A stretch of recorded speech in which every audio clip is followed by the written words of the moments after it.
রসুল আমার গলার তাবিজ, বুকের সুবাস মালা। রসুল আমার গলার তাবিজ, বুকের সুবাস মালা। রসুল নামে দরুদ পড়ি মিটাই মনের জালা। আল্লাহুম্মা সাল্লি আলা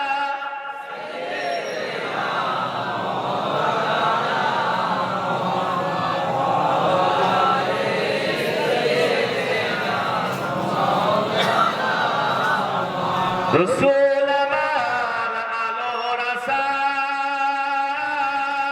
রসুল আমার ভালোবাসা।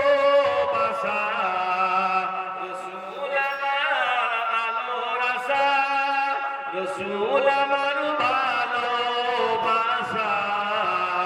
রসুল আমার প্রেম বিরহের মূল আলোচনা।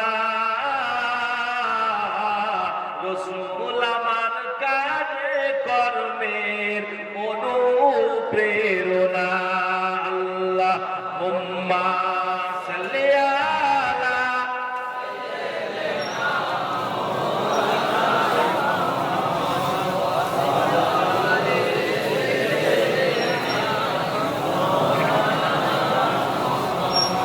পরিবেশটা খুব সুন্দর, আরেকটু সুন্দর করে একসঙ্গে দু একবার পড়ে নিই আমরা। আল্লাহ পাকের কালিমা শরীফের জিকির করে নেব একসঙ্গে। বলেন কালিমা লা ইলাহা ইল্লাল্লাহ, লা ইলাহা ইল্লাল্লাহ, লা ইলাহা ইল্লাল্লাহু মুহাম্মাদুর রাসূলুল্লাহ। আসমানে বলে এক আল্লাহ, আসমানে বলে এক আল্লাহ, জমিন বলে এক আল্লাহ। আসমানে বলে এক আল্লাহ, জমিন বলে এক আল্লাহ, পশু পাখি বলে এক আল্লাহ, মানুষ আমরাও বলি এক আল্লাহ। লা ইলাহা ইল্লাল্লাহ, লা ইলাহা ইল্লাল্লাহ, লা ইলাহা ইল্লাল্লাহ। ভাইজান জবান তোমার খোলো না, ভাইজান জবান তোমার খোলো না, আমার আল্লাহর জিকির করো না। ভাইরে জবান তোমার খোলো না, আমার আল্লাহর জিকির করো না। কলব হবে, কলব হবে উজালা, বলো লা ইলাহা ইল্লাল্লাহ।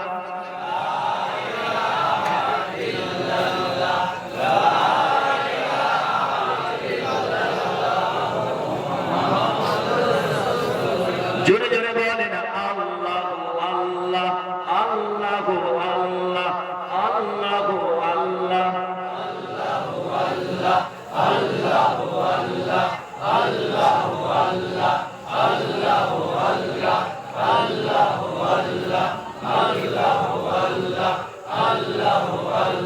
কাউকে দোকানে বসাইলে, কাউকে বাজারে পাঠাইলে, কাউকে বাড়িতে শোয়াইলে, আল্লাহ আমাদের জান্নাতে নিলে। আল্লাহ আল্লাহ গো আল্লাহ, আল্লাহ গো আল্লাহ, আল্লাহ গো আল্লাহ, আল্লাহ গো আল্লাহ।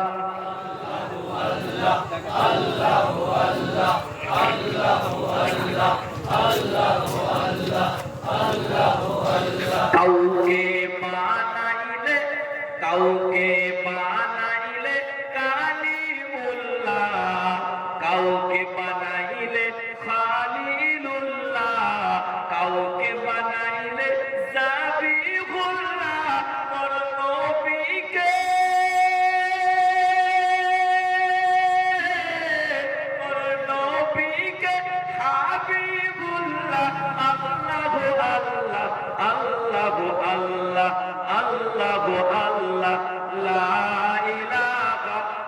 ইল্লাল্লাহ লা ইলাহা ইল্লাল্লাহ লা ইলাহা ইল্লাল্লাহ মুহাম্মাদুর রাসূলুল্লাহ সাল্লাল্লাহু তাআলা আলাইহি ওয়াসাল্লাম আল্লাহুম্মা সাল্লি আলা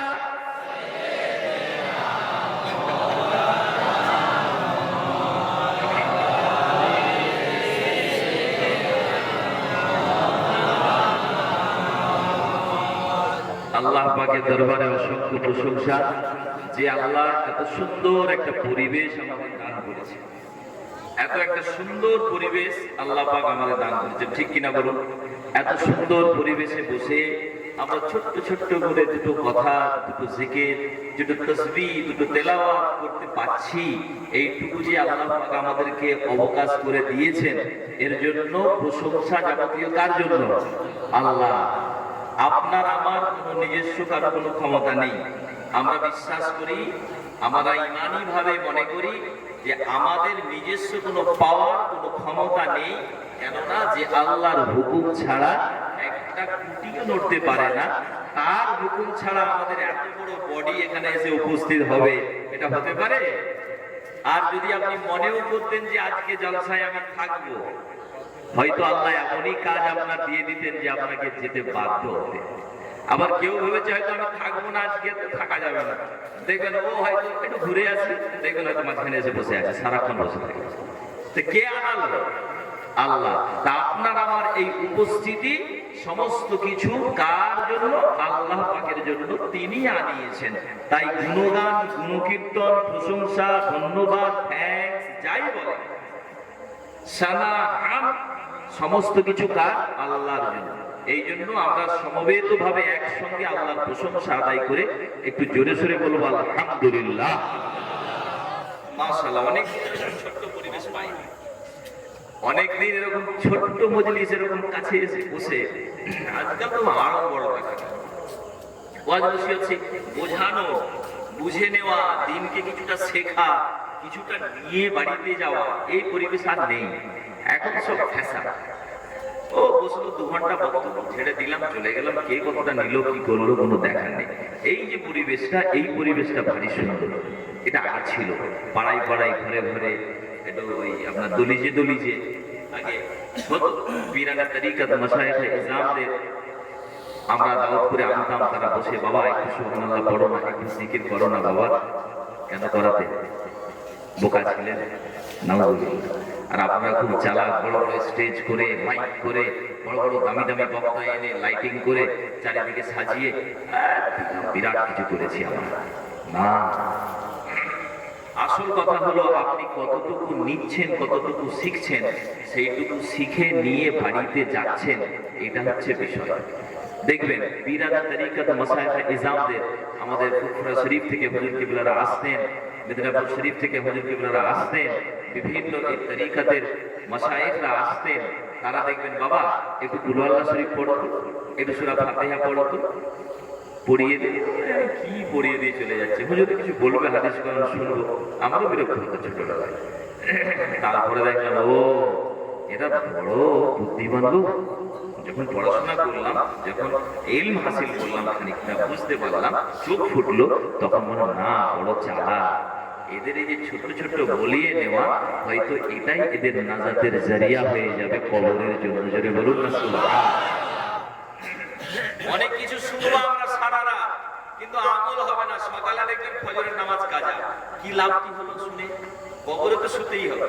তো ওনারা বড় এই দুনিয়াবি এত হইচই করতে না, এত করা দরকার নেই, এত রাজনীতি, এত কূটনীতি, এত দুনিয়ার নীতি বলার দরকার নেই। বাবা কবরে পার হওয়ার জন্য একটু করে নাও, এটুকুই তোমার সম্পদ। হয়তো একবার তোমার সুবহানাল্লাহ বলার কারণে আল্লাহ তোমার কবরের নাজাত করে দেবে, এটা নাজাতের জারিয়া হয়ে যাবে, ওটাই তোমার সম্পত্তি হয়ে গেল। বলুন না সুবহানাল্লাহ।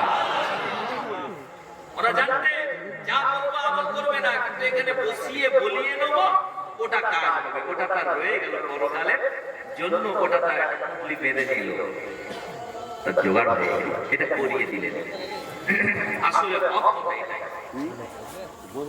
কেননা মনে পড়ে যায় আপনি আমি যে নবীর উম্মত, যে নবী পাক সাল্লাল্লাহু আলাইহি ওয়াসাল্লাম আখির জামানার পয়গম্বর মুহাম্মদুর রাসূলুল্লাহ, ওই নবী পাকের উম্মত যখন আপনি হয়েছেন, আপনার মর্যাদা মর্তবা আল্লাহ পাক এতটাই দিয়েছেন যে আপনার এই মর্যাদাটা নেওয়ার জন্য আপনি আমি একবার নয় শতবার শুনেছি বড় বড় নবী বড় বড় রাসূল চেয়েছিলেন, আল্লাহ আমরা যদি নবী না হয়ে রাসূল না হয়ে আখিরে জামানার পয়গম্বরের উম্মত হয়ে যেতাম, তাহলে আমরা আরো বেশি ভালো জায়গায় থাকতাম। বড় বড় নবী রাসূলরা তারা নিজের জায়গা চাইবে। বলুন, কেউ ইচ্ছা করলে আল্লাহর ওলি হতে পারে, কেউ নবী হতে পারে, নবী হতে পারে, ওটা ফিক্সড। আল্লাহ পাক একটা একদম পুরো লিস্ট করে দিয়েছেন যে এরাই নবী, এরা ফিক্সড, এর বাইরে করা যায়। তো সেই জায়গাতে চান্স পেয়েও তারা বলছে না, এটা না হয়ে যদি ওটা হতো, মানে আপনার মতো আমার মতো এটা হতে চেয়েছিলেন। মুসলমান, আপনি আপনার নিজের কদরটা বোঝেন না, এই জন্য আপনি হাদিস কোরআন চর্চা করেন না, আপনি আল্লাহকে চিনতে পারলেন না, রাসূলকে চিনতে পারলেন না। আপনি যদি আল্লাহ নিজেকে চিনতেন, আল্লাহ রাসূলকে ঠিক চিনতেন, আপনার যে কদরটা আল্লাহ দিয়েছে আপনি ভাবতে পারবেন না। আল্লাহ পাক আল্লাহ রাসূল আপনাকে আমাকে এত ভালোবাসেন যে বড় বড় নবীরা আপনার মতো হতে চেয়েছে। তারা নবী হয়ে রাসূল হয়ে অতটা উৎফুল্ল নয়, যদি আপনার মতো হতো নাকি আরো খুশি হতো। তাহলে আপনার মর্যাদাটা কেমন আপনি বুঝেছেন?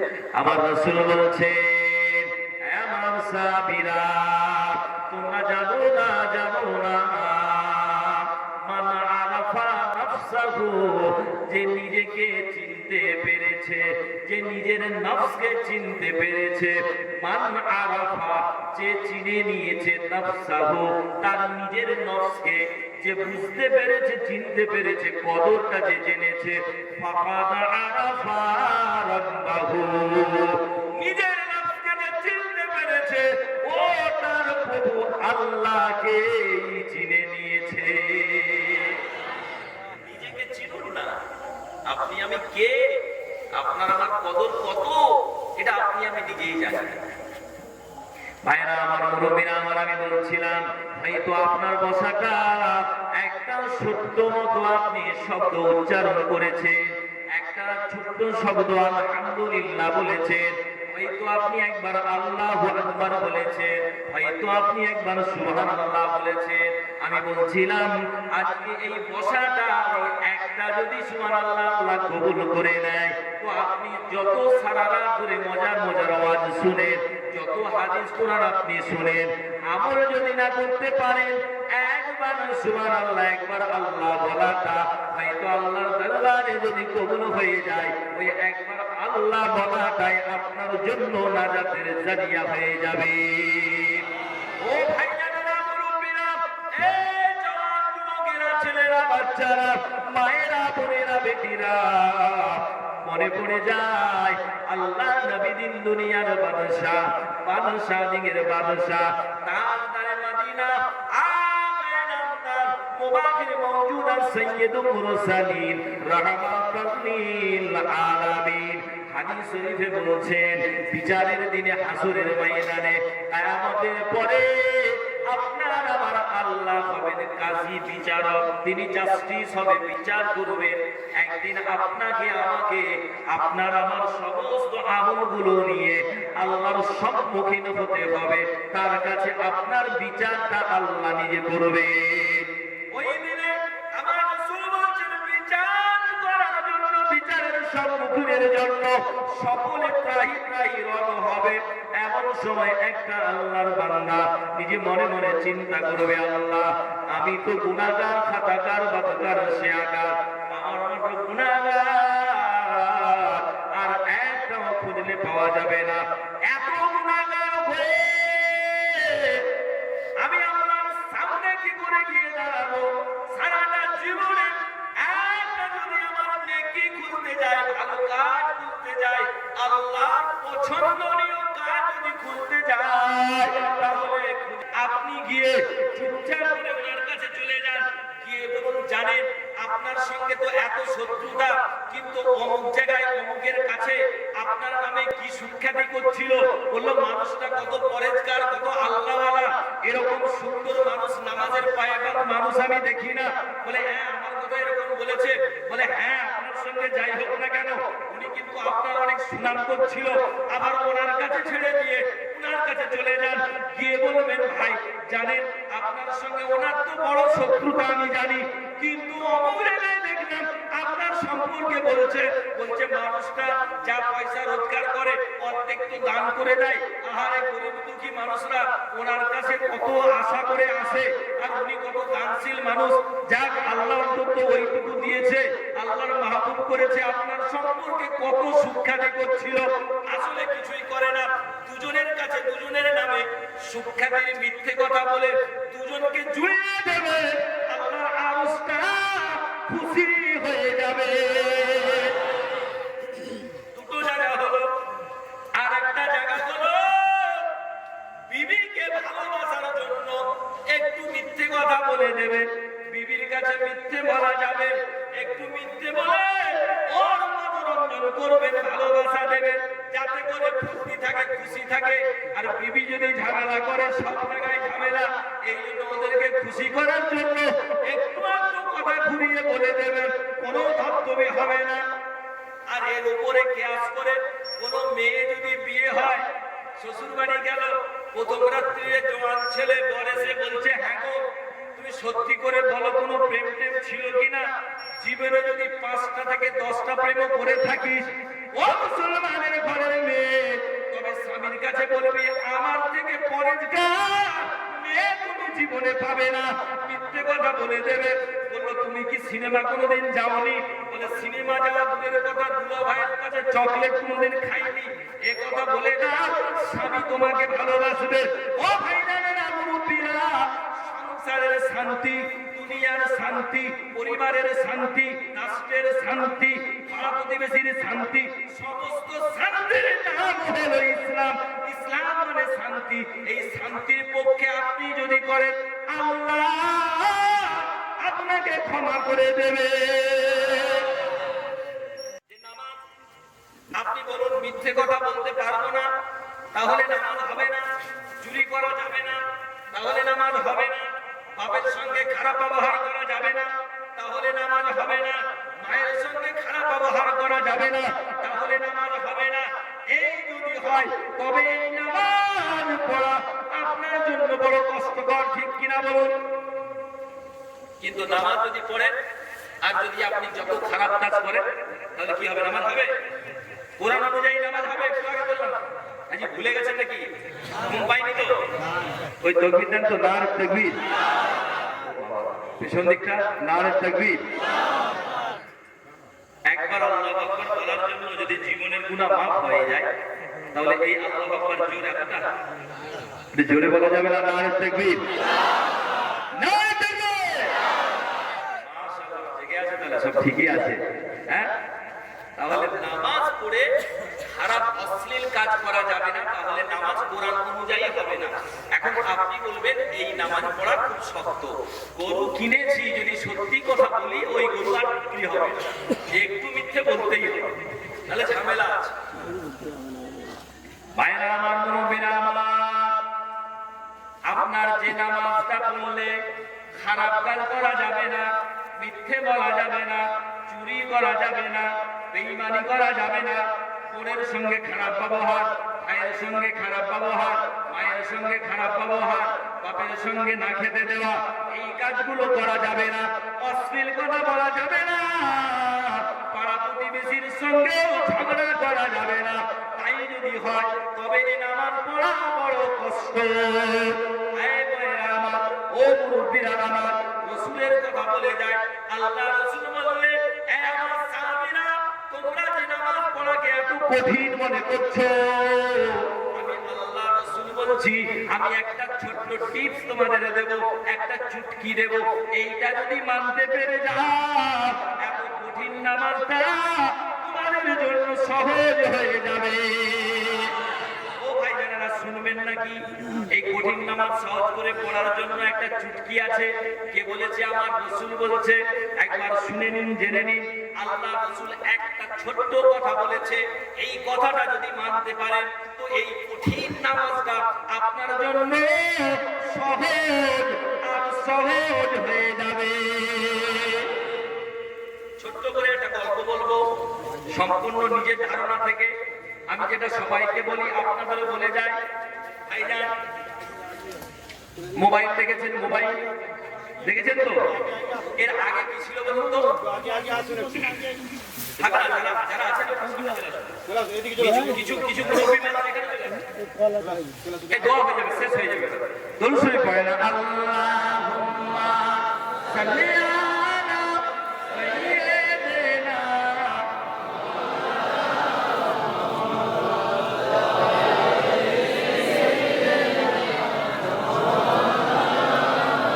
ज़मीं मैली नहीं होती, ज़मा मैला नहीं होता, ज़मीं मैली नहीं होती, ज़मन मैला नहीं होता, मोहम्मद के गुलामों का कफन मैला नहीं होता, अल्लाहुम्मा सल्ली अला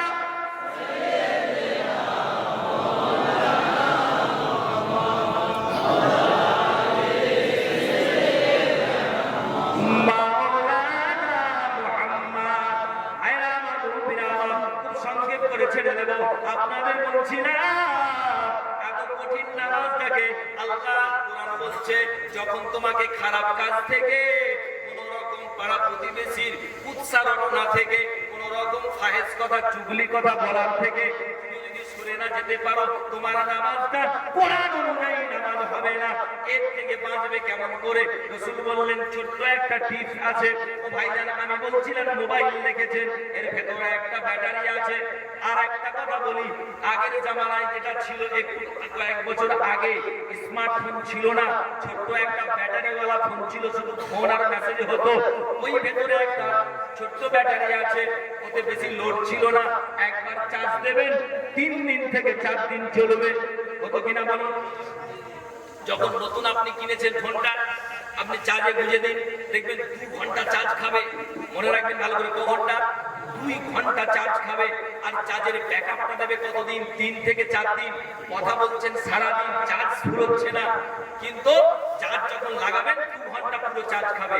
আবার দেখুন, ওই ব্যাটারিটা আস্তে আস্তে আস্তে আস্তে পুরানো হয়ে গেল। অনেকদিন 2 বছর 3 বছর 4 বছর হয়ে গেছে, একটু ফুলে গেছে। আপনি চার্জে গুঁজে দিন, 8 ঘন্টা পরে দেখবেন ফুল চার্জ। ঠিক কিনা বলুন?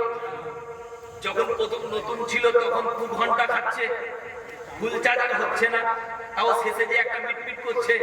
আবার যখন দেখবেন 2 বছর 3 বছর হয়ে গেছে, লাগিয়ে দিয়েছেন 20 মিনিটে ফুল চার্জ, বেশিক্ষণ থাকে না। মুসলমান মানুষের লাইফটা ঠিক তেমন। বাড়িতে যদি বুড়ো মানুষ থাকে, মুরব্বীরা কিছু মনে করবেন না, একটু উদাহরণ দেওয়ার জন্য আমি বলছি, বাড়িতে যদি বুড়ো মানুষ থাকে, দেখবেন ঘুমটা বেশিক্ষণ হবে না। 2 ঘন্টা ঘুমিয়ে গেছে, পরের বেলা ঘুম ভেঙে গেল, ফুসফুস করে, কি হলো? ঘুম আর আসে না। কেন? ব্যাটারি পুরানো হয়ে গেছে, বয়স বেড়ে গেছে। যখন নতুন বাচ্চা হয়েছে, জন্মেছে, ও ভাইজান, আজকে তুমি বয়স্কের কথা মনে করছো, তুমি একদিন বয়স্ক হবে। বয়স্ক হাসছে যে, বেটা তোরা এখন ছোট, থাম, এই জায়গায় উঠতে হবে। সবাই সবাইকে দেখে হাসাহাসি করে। ও ভাইজানেরা, মুরব্বীরা, দেখবেন যখন কচি বাচ্চা হয়েছে, 22 ঘন্টা ঘুমোচ্ছে, মায়েরা খাওয়াবে বলে পায়ে মারছে, ওঠ না রে বেটা, খা না রে বেটা। বাচ্চা উঠছে না, একটু দেখে আবার শুয়ে পড়ে। 22 ঘন্টা ঘুমোয়, আর একটু বড় হলো 20 ঘন্টা, আর একটু বড় হলো 18 ঘন্টা, আর একটু বড় হলো 16 ঘন্টা। দেখবেন ক্লাস 10-এ পড়ে, 9-এ পড়ে, 10 ঘন্টা ঘুমোচ্ছে, উঠতেই চায় না। ওরে টিউশনি যাবে, উঠ না রে, চোখে ঘুম যেন লেগেই আছে, উঠতে পারে না। আবার ওই ছেলেটা যখন বড় হবে, দেখবেন 6 ঘন্টা, আবারও যখন বুড়ো হবে, তখন দেখবেন 2 ঘন্টা, তারপরে ফুল চার্জ। ঠিক এমনি হবে তো মুরব্বী সকালবেলা উঠে গেছে, উঠে গিয়ে বলছে কি ব্যাপার, কেউ উঠছে না। মুরব্বী মানুষ একা উঠে পড়েছে, উঠে গিয়ে রেগে যাচ্ছে, তাই তো সব কোথায় গেল? এই বড় জোয়ান বউ ছেলে বাচ্চা সব তো ঘুমোচ্ছে পড়ে পড়ে। বুড়ো মানুষ কি করবে, এদিক দিক করে এ দরজা ও দরজা হয়ে বলে, এই আমার বাড়ি দিয়ে বেরিয়ে যাবি, কেউ থাকবি না। সকালবেলা একটা চা করে দেওয়ার আমার লোক পাওয়া যায় না। বেলা 10টা বাজে, দুপুরবেলা সূর্য উঠলো, এখনো ঘুম থেকে উঠলো না। রেগে যায়, বলে কি হলো, এত চেঁচামেচি করছে। পাশ থেকে ভাই এসে বলে, চাচা কি ব্যাপার, এত রেগে যাও কেন? বলে, বাবা আর বলিস না, এত যত্ন করে কষ্ট করে সংসার করলাম, আর সকালবেলা মাঠে যাবো কোদাল নিয়ে, চা করে দেওয়ার লোক নেই, বুড়িটা ওদের সাথে পড়ে পড়ে ঘুমায়, একটা ছেলে বউ কেউ উঠে আমাকে চা করে দেওয়ার নেই। বলে, চাচা এক কাপ তো চা, এটার জন্য এত ঝগড়া? বলে, হ্যাঁ বাবা ঝগড়া। কেন বাবা, তুমি এক কাপ চায়ের জন্য এত ঝগড়া করবে? বলে, বাবা ছেলে এক কাপ চা সকালবেলা চেয়েছি, সারাদিন ওরা কোরমা, কুফতা, কাবাব, পোলাও, বিরিয়ানি যা খুশি খাক, আমার দেখার দরকার নেই, কিন্তু সকালবেলা আমাকে এক কাপ চা দিতে হবে। এই এক কাপ চা যদি না দেয় আমি কিয়ামত করে দেবো। বলে, কেন চাচা, এক কাপ তো চায়ের জন্য তুমি তো কিছুই খাও না, আর এক কাপ চাটা যদি নাই বা খেতে তাতে কি এমন অসুবিধে হতো? বলে, না বাবা না, এক কাপ চা আমাকে সকালে দিতেই হবে, সারাদিন কিছু নাই খাই, সকালবেলা এক কাপ চা খেয়ে তবে আমি মাঠে যাব, নইলে মাঠে আমি যাব না। বলে, কেন চাচা? বলে, বেটা এটা আমার অভ্যাস। ভালো করে মার্ক করবেন, ভালো করে আন্ডারলাইন করুন, এটা আমার অভ্যাস। সারাদিনে সকালবেলা একবার এক কাপ চা খাই, ওই একবার চা খাওয়াটা তার অভ্যাস হয়ে গেছে, ছাড়তে পারে না। কিয়ামত করে দেবে, ঝগড়া করে দেবে সবার সাথে, পাড়া প্রতিবেশী শুনবে, কোনো আপত্তি নেই, অভ্যাস হয়ে গেছে, এক কাপ চা তাকে দিতেই হবে, দিতেই হবে। ও ভাইরা, উদাহরণটা আপনাকে এমনি দিলাম না, আমার রাসূল বলছে নামাজ যদি সহজভাবে পড়তে চাও তবে মুসলমান নামাজের মসজিদে গিয়ে দাঁড়িয়ে গিয়ে আল্লাহু আকবার বলে নামাজটা ধরে নাও, আর মনে মনে করো তুমি আল্লাহকে দেখছো, ইন্নাকা ইয়া আল্লাহ, তুমি আল্লাহকে দেখছো। রাসূলের সাহাবীরা বলে, ইয়া রাসূলুল্লাহ, হাবিবাল্লাহ, আমাদের মতো গুনাহগার আমরা আল্লাহকে দেখবো কেমন করে মনে করতে পারছি না।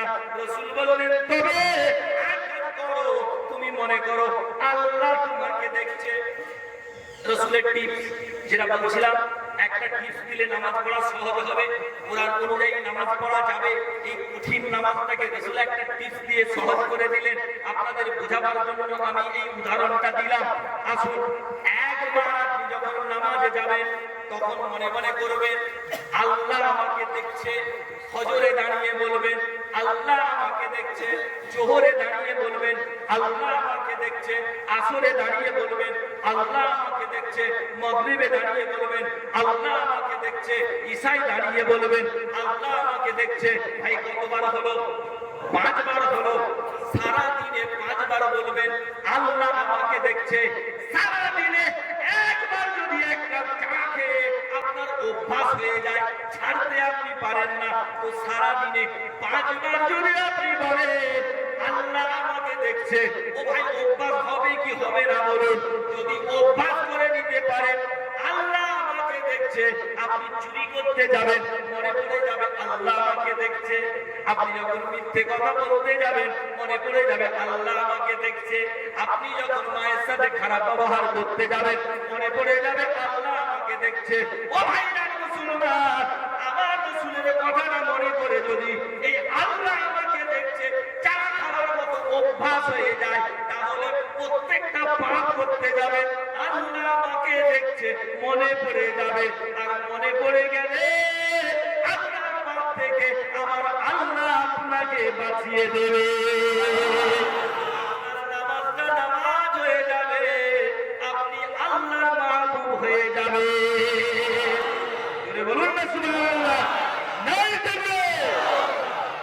আয়ের আমার মুরব্বিরা, আমার জওয়ান যুবকেরা, ছেলেরা, বাচ্চারা, নামাজের কথা আর কি বলবো বলুন? আসলে নামাজ পড়ার জন্য কেউ জান্নাতে যাবে না। ভালো করে বুঝুন, আল্লাহ পাক কোরআন মাজিদে কোনো জায়গায় বলেনি শেষ করে দেবে ইনশাআল্লাহ।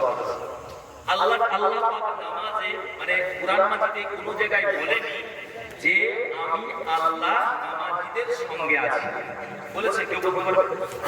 কেউ বলতে পারবে না। আমি আল্লাহ নামাজীদের সঙ্গে আছি, ইন্নাল্লাহা মাআল মুসাল্লিন নেই, বরং কোরআনে আছে ওই নামাজীদের উপরে আল্লাহ লানত।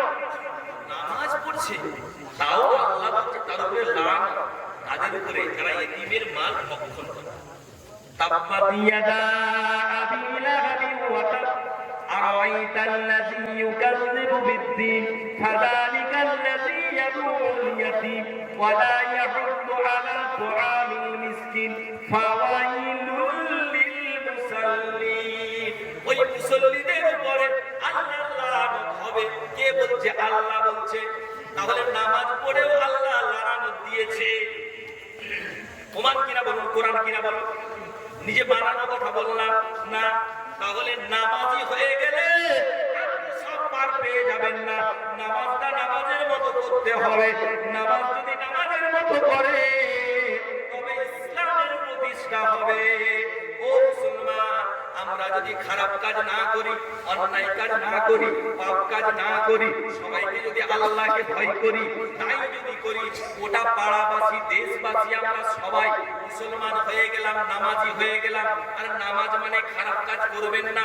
সবার থেকে যদি খারাপ কাজ না হয় তাহলে এই জায়গাতে কোনো অশান্তি আর হবে না। এই জায়গাতে শান্তির প্রতিষ্ঠা হবে। আর শান্তি হলো ইসলাম। ইসলাম মানে হলো শান্তি। আল্লাহর ধর্মকে, দ্বীনকে, ইসলামকে যারা কায়েম করবে, প্রতিষ্ঠা করবে, আল্লাহ বলছে ওদের জন্য আমার জান্নাতুল ফিরদৌস রয়েছে।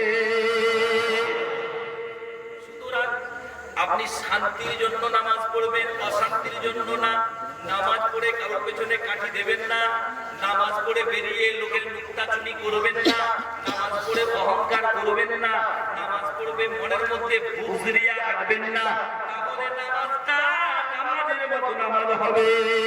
আর যদি না পারেন তবে ওই নামাজটা, এই জন্য আল্লাহর কোরআন বলছে কোন জায়গাতে কোরআনের গ্যারান্টি যে নামাজীদের সঙ্গে আমি আল্লাহ আছি, বরং আপনাদের বলে যায় আমার আল্লাহ এক জায়গাতে ওয়াদা করেছেন, কথা দিয়েছেন। কে কথা দিয়েছেন? আল্লাহ।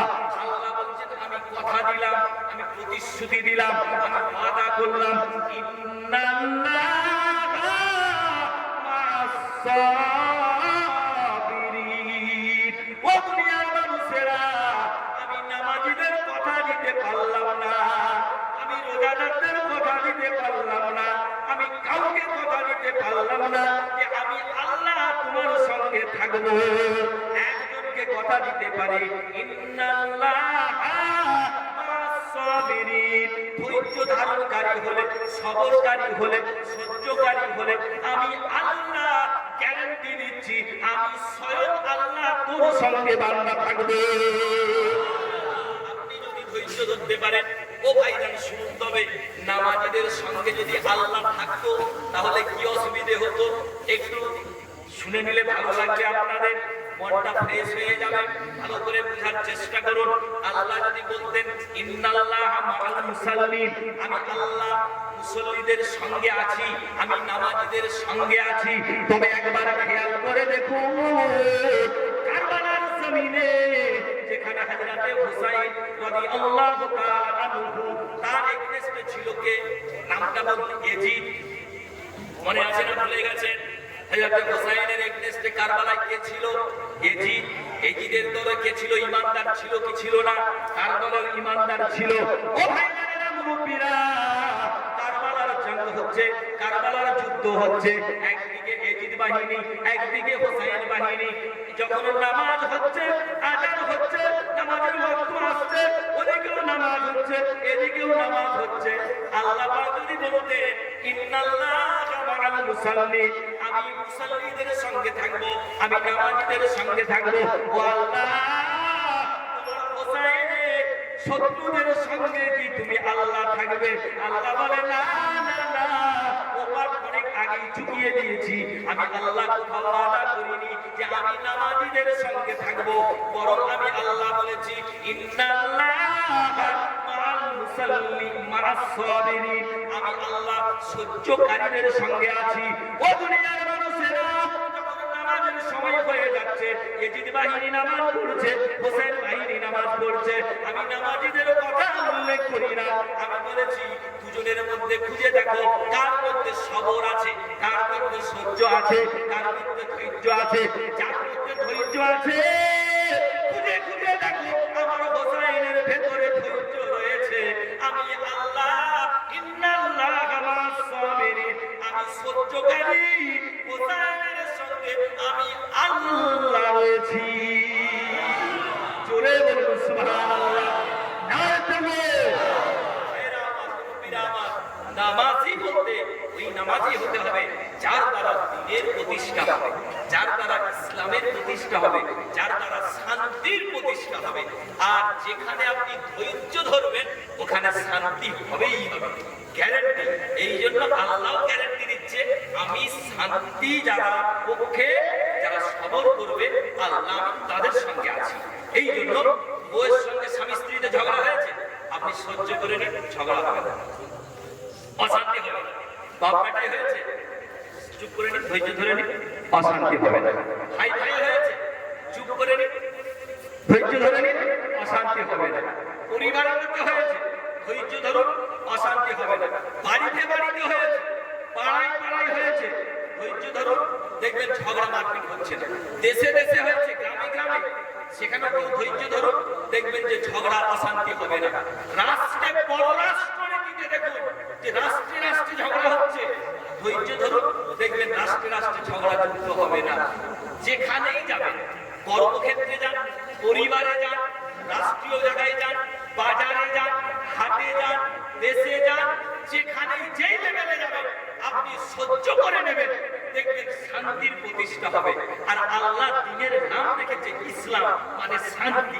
এই জন্য শান্তির প্রতিষ্ঠা যারা করবে আল্লাহ বলছে আমার জান্নাতুল ফিরদাউস আমি তাদেরকে বকশিশ দেব। বলুন না সুবহানাল্লাহ। যা কিছু করতে হবে শান্তির পক্ষে করতে হবে। নামাজ পড়ি কেন? শান্তির প্রতিষ্ঠার জন্য, যাতে করে খারাপ কাজ করবো না, শান্তির প্রতিষ্ঠা হবে। ভাইরা আমার, মুরব্বীরা আমার, জওয়ান যুবকেরা, ছেলেরা, বাচ্চারা, মাশাআল্লাহ আপনাদের এই উপস্থিতি, আপনাদের মজলিস আমার অত্যন্ত ভালো লেগেছে। নতুন জায়গা এদিকটা আসি না, মাওলানা আব্দুল করিম সাহেব যিনি, ওরে আমার খুব মানে আমাদের জুনিয়র, আমি অত্যন্ত ভালোবাসি। জুনিয়র হলেও বন্ধুর মতো এবং ভীষণই ভালো ছেলে। আমাদের সঙ্গে অনেকদিন একসঙ্গে আল্লাহ পাক মক্কা মদিনা শরীফে জিয়ারত করিয়েছেন। আমার সঙ্গী ছিল, সাথী ছিল, তো সব মিলে একটা সম্পর্ক, ওর সঙ্গে সম্পর্ক থাকার কারণে ওদের ওই গ্রামে আমি একবার এসেছিলাম, এই এলাকায়।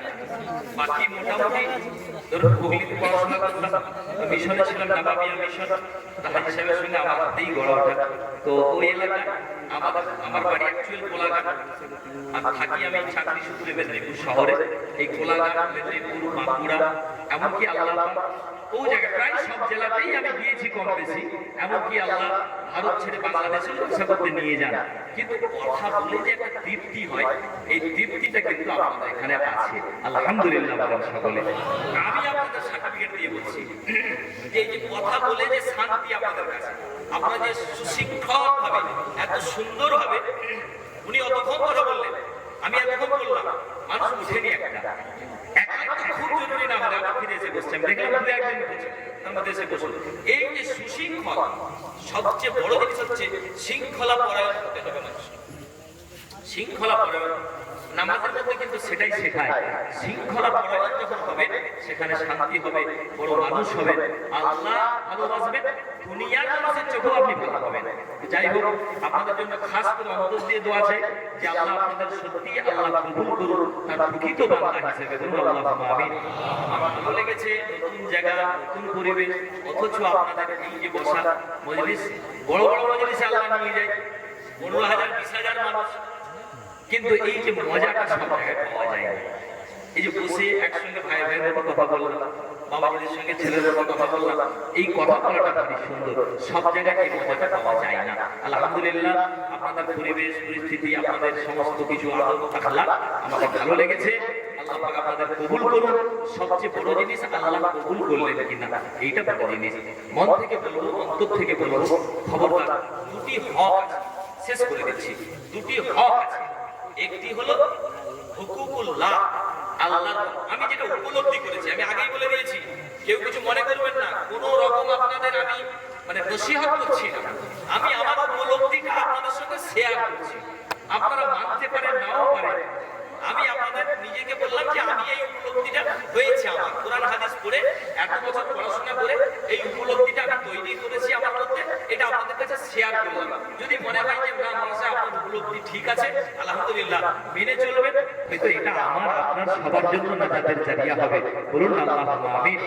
তো ভাইরা আমার, মুরব্বিরা আমার, শেষ কথা বলবো, আমার রাসূল বলছেন দুটি হক, একটা হুকুকুল্লাহ আল্লাহর হক, আর একটা হচ্ছে বান্দার হক। তা আল্লাহর হকের ক্ষেত্রে আল্লাহ বড় মেহেরবান। কোরআন বলছে যে তুমি গুনাহ করে এসেছো, আমার কাছে তওবা করো। আমি আয়াতটা ধরে ধরে বলতে পারি, এখন শেষ সময় বলছি না, ছোট করে বলে দিই যে আল্লাহ বলছেন তুমি গুনাহ করে এসেছো, ওই গুনাহটা মন থেকে তওবা করে না। যত গুনাহ করেছো আমি আল্লাহ মাফ করে দেব, খালি মাফ করব না। ওই সাইয়্যাত ইউবাদদিলু সাইয়্যাত বিল হাসানাত, আমি আল্লাহ তোমাদের ওই গুনাহগুলোকে নেকিতে পরিণত করে দেব। জোরে বলুন না সুবহানাল্লাহ। মানে আপনি ধরুন 1000 গুনাহ করেছেন, তওবা করলেন, আল্লাহ আপনাকে maaf করলো। ওই যে 1000 কাউন্ট লেখা আছে, ওই লেখাটা গুনাহ ছিল, আল্লাহ বলল ওটা নেকিতে পরিণত করে দিলাম। যা আর কি চাই? তাহলে এত রহমান রহিম, কিন্তু একটা জায়গাতে আল্লাহ অত্যন্ত কঠোর, সেটা হলো হুকুকুল ইবাদ, বান্দার হক। খুব কঠিন, খুব কঠিন। আমার রাসূল বলছেন, রাসূল সম্পর্কে যদি আল্লাহ কোনোদিন বলাই বলবো, আল্লাহ রাসূল যে আমাদের কি নিয়ামত, একটা কথা শুনবেন, একটা হাদিস শুনবেন, আর আপনি অবাক হয়ে যাবেন যে সত্যি আমি কোন রাসূলকে পেয়েছিলাম। এই রাসূলের পরিচয় শুনলে না, মায়াতে, ভালোবাসাতে অন্তর ভরে যাবে। তা প্রথম ইন্ট্রোডিউসে আমি একটু ইসলাম সম্পর্কেই বললাম, রাসূল সম্পর্কে বলার সুযোগ হলো না। আল্লাহ যদি কোনোদিন বলায় ইনশাআল্লাহ আপনাদের বলবো যে রাসূল আমাদের কেমন মাথার তাজ, অবাক হয়ে যাবেন। বান্দা, তুমি দুনিয়াতে আছো শুধু রাসূলের জন্যই তুমি জান্নাতে যাবে, নইলে যাওয়ার তোমার কোনো ক্ষমতা নাই। বলুন না সুবহানাল্লাহ। আমার রাসূল এত বড় নিয়ামত।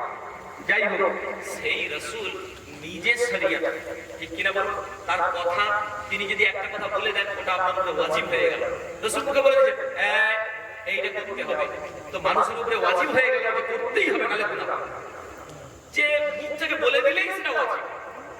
সেই রাসূল যার কথা শরীয়ত, যার চলা বলা সব শরীয়ত, রাসূল নিজেই শরীয়ত, সেই রাসূল বললেই হয়।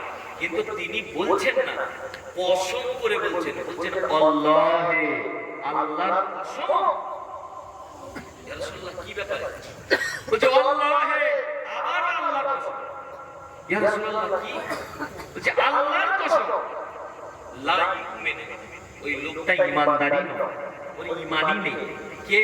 বুখারী শরীফের হাদিস, অনেক হাদিস পড়েছেন, আসুন দেখুন, বুখারী শরীফের হাদিস বলছি। রাসূল তিনবার কসম করে বলছেন আল্লাহে লা ইউমিনু, ওই লোকটা ঈমানদারই নয়। কোন লোকটা ইয়া রাসূলুল্লাহ? আপনি মুখে বললেই যথেষ্ট ছিল, তিনবার কসম করে বললেন, মানে এত কড়া জিনিস কি ইয়া রাসূলুল্লাহ? আল্লাহ রাসূল বললেন মান লা ইয়ামানু জারাহু বাওয়াইকাহু, যে মানুষটা নিজেকে মুসলমান বলে দাবি করে, অথচ তার পাড়া প্রতিবেশীর উপরে এক ফোঁটা জেনে শুনে অত্যাচার করে, একটু জুলুম করে ফেলে, আল্লাহ রাসূল বলছে, কসম করে তিনবার কসম করে বলছে, ওই লোকটা নামাজি হতে পারে, হাজী হতে পারে, গাজী হতে পারে, পীর হতে পারে, দরবেশ হতে পারে, নিজেকে ওলি দাবি করতে পারে, বড় আলিম হতে পারে, বড় মুহাদ্দিস হতে পারে, কিন্তু রাসূল বলছে যদি তোমার এক ফোঁটা অত্যাচার জেনে শুনে তোমার প্রতিবেশীর উপরে করে দাও, তো রাসূল বলছে তুমি ঈমানদারই হতে পারলে না। কঠিন। জেনে শুনে যদি প্রতিবেশীর উপরে একটু জুলুম করে ফেলো তো তুমি ইমানদারি হতে পারবে না। তুমি হাজি গাজি তো দূরের কথা, নামাজি তো দূরের কথা, তুমি আলেম উলামা মুহাদ্দিস তো দূরের কথা। খবরদার কাউকে জুলুম করা যাবে না। ও ভাইজান, ও মুরব্বীরা, ও ছেলেরা, বাচ্চারা, জুলুমটা সহ্য করে নেবেন, সবর করে নেবেন। যদি দেখেন আপনার উপরে জুলুম হচ্ছে, আপনি ভাববেন আল্লাহ আমার উপরে দয়া করে, মায়া করে কেউ জুলুম করছে, আমি সহ্য করে নিয়েছি। আল্লাহ বলে, বান্দা তুই জুলুম সহ্য করলি, তোর তো সব পারাপারের জায়গা নিজে তৈরি করে নিয়েছিস। বলুন না সুবহান। সুতরাং যখন জুলুম আসবে আপনার উপরে, ধৈর্য ধরে নেবেন। খুশি মানে আল্লাহ, এই জুলুম আমার উপরে হচ্ছে, তার মানে আমি মাজলুম, তার মানে আমি আল্লাহর বন্ধু। মজলুম ব্যক্তির দোয়া আল্লাহর কাছে কবুল হয়। জোরে বলুন সুবহান। যখন জালিম হয়ে যাবে, আল্লাহর দুশমন হয়ে যাবে। সুতরাং যদি জুলুম আসে, সহ্য করুন না, হাসি মুখে। কেউ কিছু আপনার করতে পারবে না, আল্লাহ আপনার সঙ্গে আছে। খুশি মনে সহ্য করে নেবেন, দেখবেন এর ফলটা কত সুন্দর হয়। আপনি বুকে হাত দিয়ে আমি বলছি যে জুলুম যদি আপনার উপরে আসে, আপনি খাঁটি মনে, পারবো না বলে লাগবো না তা নয়, পারা সত্ত্বেও আপনি সহ্য করে নেবেন আল্লাহর দিকে তাকিয়ে। আল্লাহ আমার উপরে জুলুম হচ্ছে, মাশাআল্লাহ, যাক আমি নিজেকে তৈরি করতে পারলাম, এইটা মনে করুন, দেখবেন আল্লাহ খুশি হয়ে গেছে। আর আল্লাহর খুশিটাই তো আপনার আমার জরুরি। দুনিয়াতে কদিন বাঁচবো, তারপরে তো শেষ। সুতরাং জুলুম লোকের উপরে করা যাবে না, কার উপরে না, এক ফোঁটাও না জুলুম হয়ে যায়। আল্লাহ কোরআনও একই কথা বলছে, রাসূলের হাদিস বললেন আর কোরআনও একই কথা বলছে। বিসমিল্লাহির রহমানির রহিম। ইন্নামাস সাবিলু আলাল্লাযিনা, আল্লাহ রাব্বুল আলামিন বলে, আমার অভিযোগ, আল্লাহ বলেন বিচারক, বিচারক হয়ে নিজে বলছেন যত পাপ হবে, গুনাহ হবে, maaf করে দেব। কেউ অভিযোগ করবে, আমি তার প্রতিশোধ করে দেব, সব ব্যবস্থা করে দেব। কিন্তু একজনের ব্যাপারে আমি আল্লাহ নিজে অভিযোগ আনব, আমি বিচারও করব, অভিযোগ আমি আল্লাহ নিজে আনব। ওইটা কারা? আল্লাযীনা ইয়াযলিমুনান নাস, যারা মানুষের উপরে জুলুম করে, আমি আল্লাহ তাদের জন্য অভিযোগ আনব এবং আমি আল্লাহ তাদের জন্য নিজে তাদেরকে সাজা দেব।